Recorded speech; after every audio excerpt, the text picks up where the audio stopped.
You're live. Okay. So I guess, where do you want to start? I mean, I know this will be. So what I want to share a little bit is the story of my mother and how cultural genocide still plays out through the state. My mother was Karen Myrtle Black from the Black family of the Quinault and Tule Nation. And my mother was a product of the state-approved scoop that began in the 50s and ran through as late as the early 80s, when it was legal to come in and actually sanctioned to come into our reservations and to literally steal our children. And my mother remembered that day when she was taken from my grandma, and she was about 4, and she was taken with her sister and her brother. And from what she could remember, that my grandma Myrtle Black had been ill and for some reason had been in the hospital. And during that time, a strange man came from the Bureau of Indian Affairs and took them. And she remembered that day of her siblings being put in a separate car from her, and crying as she was taken away. And I lost my mother 2 years ago, and she passed without ever having seen her mother again, my grandma. And what I want to talk about is what that does to us as a people. What that did, that one act, what that did to the future generations of my family. My mother was adopted out very quickly, which was the practice at that time before the Indian Child Welfare Act, was to take these children as quickly as possible and adopt them out far away, sometimes, into families that would accept Native kids, so that they were gone quickly from their families, and when the parents had no legal recourse to try to find out where they were. And so my mother was placed in a home in Bend, Oregon, and the people who adopted her were not good people. It was probably prior to a lot of the intensive background information that we take today to protect our kids. And they were not good people, and were very abusive to her, physically and emotionally, and left her really broken as a young girl, and never having any closure around her biological family, and knowing that she was taken had a huge effect on her as a young girl. Fast forward 15 years, and she's now pregnant with me, and that family that had adopted her took her, or sent her away to an unwed girls' home. They still had those in those days, and she was further abused there and treated terribly by the nuns who were supposed to take care of her and to help her. She was forced to give me up for adoption. She was not given a choice in that matter. She was never allowed to see me or to hold me when I was born. And my mother left there at a very young age of 16 and never went home.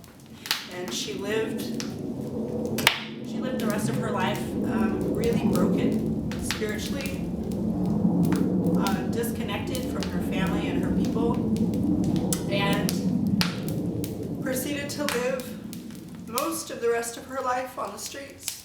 of Seattle and Portland. I was able to connect with her. I was able to find her when my daughter was born. So now we're looking at fourth generation,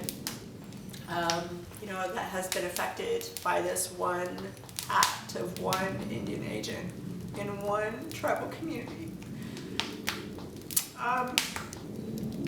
She lived a really hard life, and it just never really came back to her. Spirit never really healed from the trauma and the things that had happened to her, and my being taken from her left her really broken.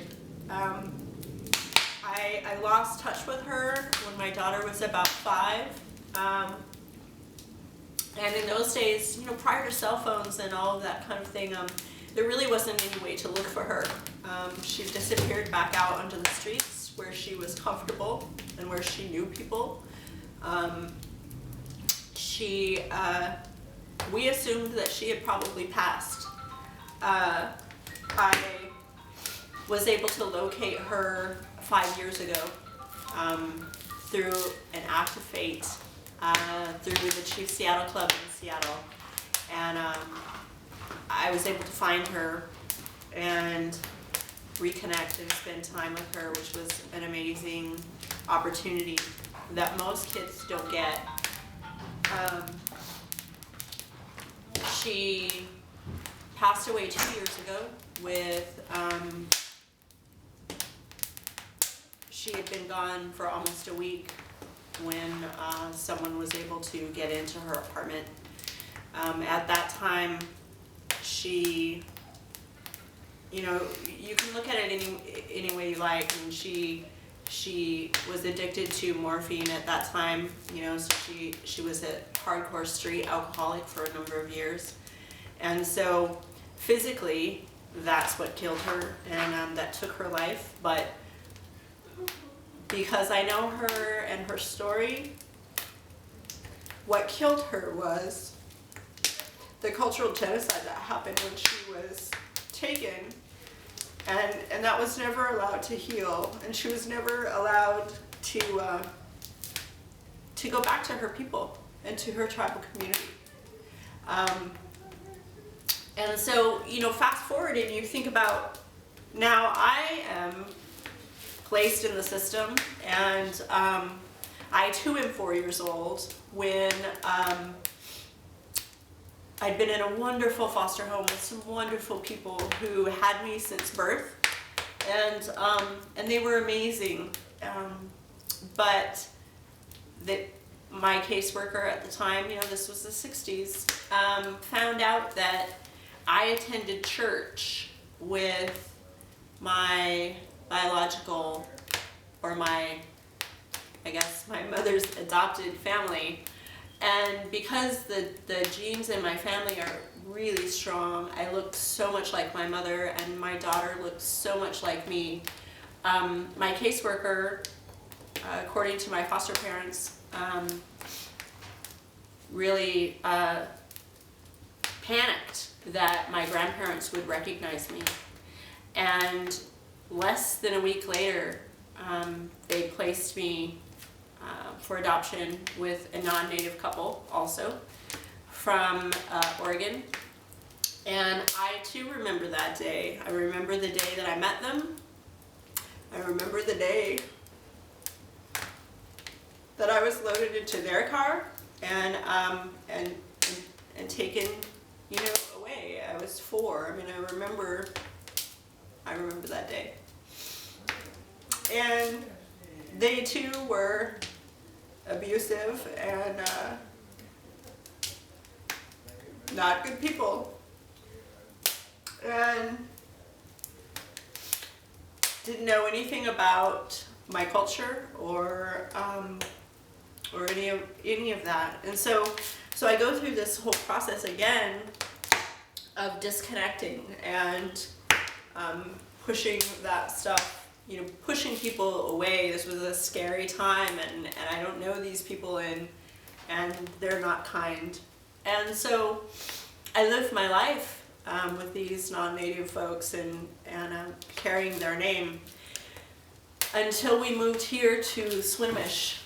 You know, I'm enrolled Quinault, but when I was about 11 or 12, my adoptive family moved here to the Swinomish community, and I just knew, like, there's something in us as Indian people, and non-natives can say that that doesn't happen and that any home is culturally appropriate.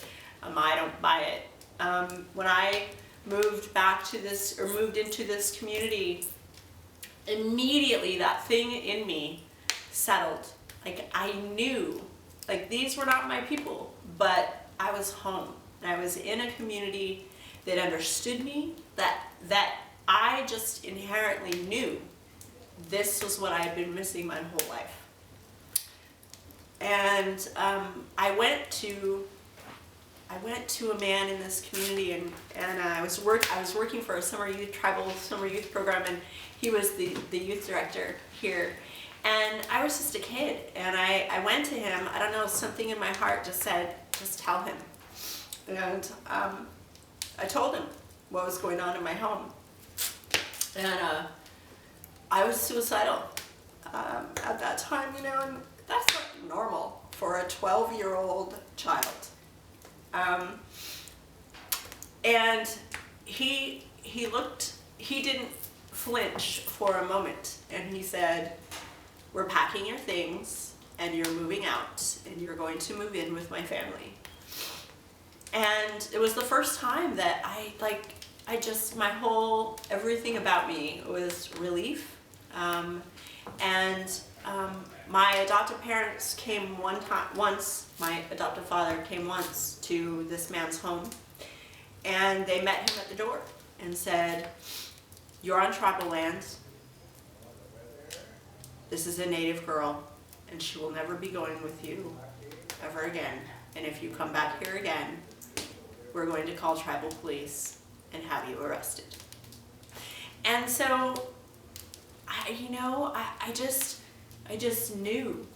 And yet, in my own brokenness, through all of that, so now I am living with this wonderful family here at Swinomish, and things in their home were a little unstable, and so now I'm disconnected. Like, I'm just kind of one of those free-floating kids that is floating around in the system.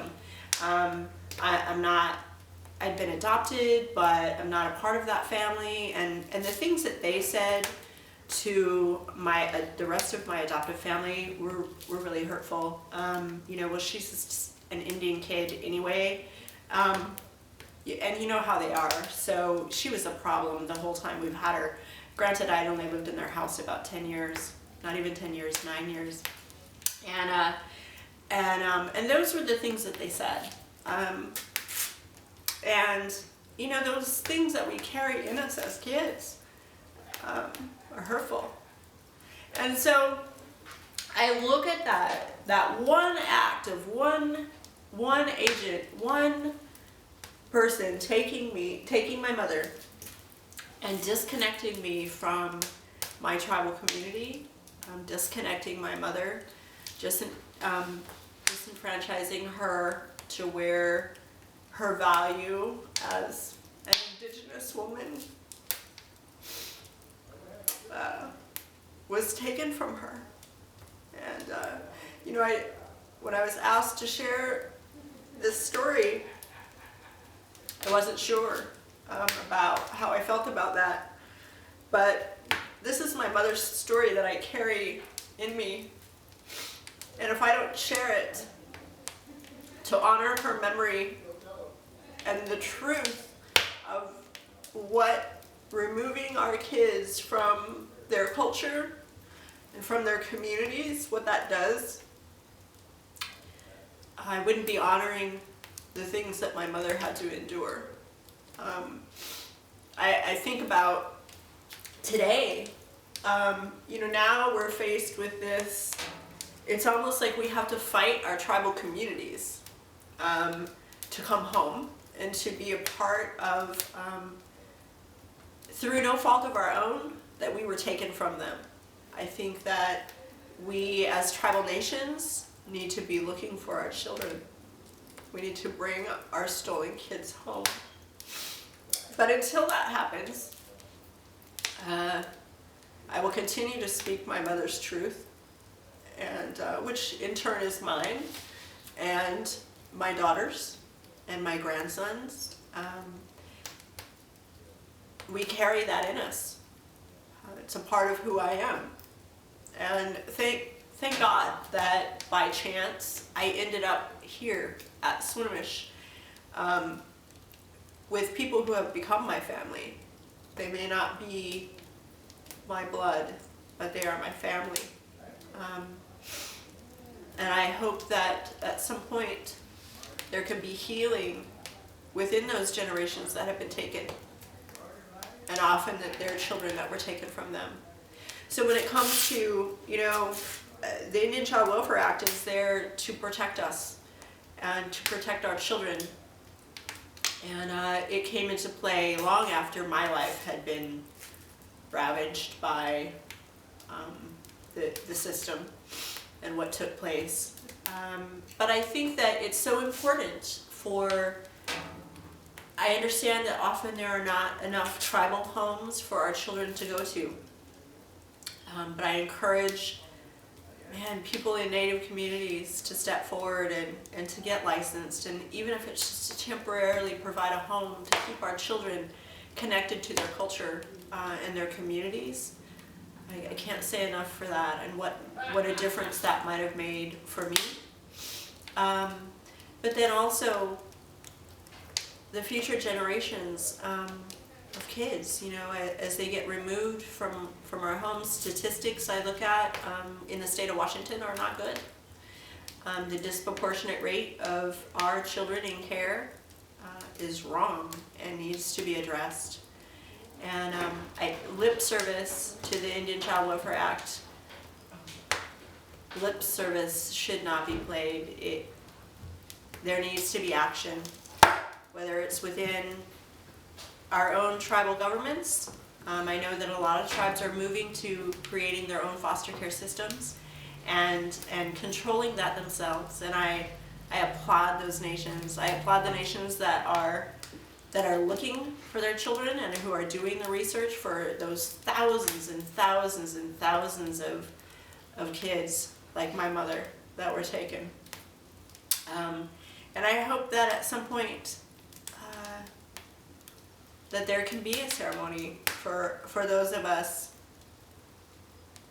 that have been disconnected, and if our children are placed in a non-tribal home, a foster home, which I know happens out of necessity, that we just don't have enough tribal folks stepping forward to take care of our kids once they get into the system. I would encourage those folks to do everything they can to learn about that child's culture, to keep them connected to their communities, to have them involved in some way, even if it's scary, even if you don't understand it. It isn't for you to understand, it's for the children to stay connected to that thing inside of us that speaks so loudly to us as Indigenous people. And so I just I applaud Terry Cross and his staff standing before the United Nations and giving us, as children of disconnect, giving us a voice. It's important work that needs to continue to happen. And culture matters. Culture matters to our kids. And the broken stories like my mother's should never have to be told again. And that's why I share this story with you, because it is so important to be told.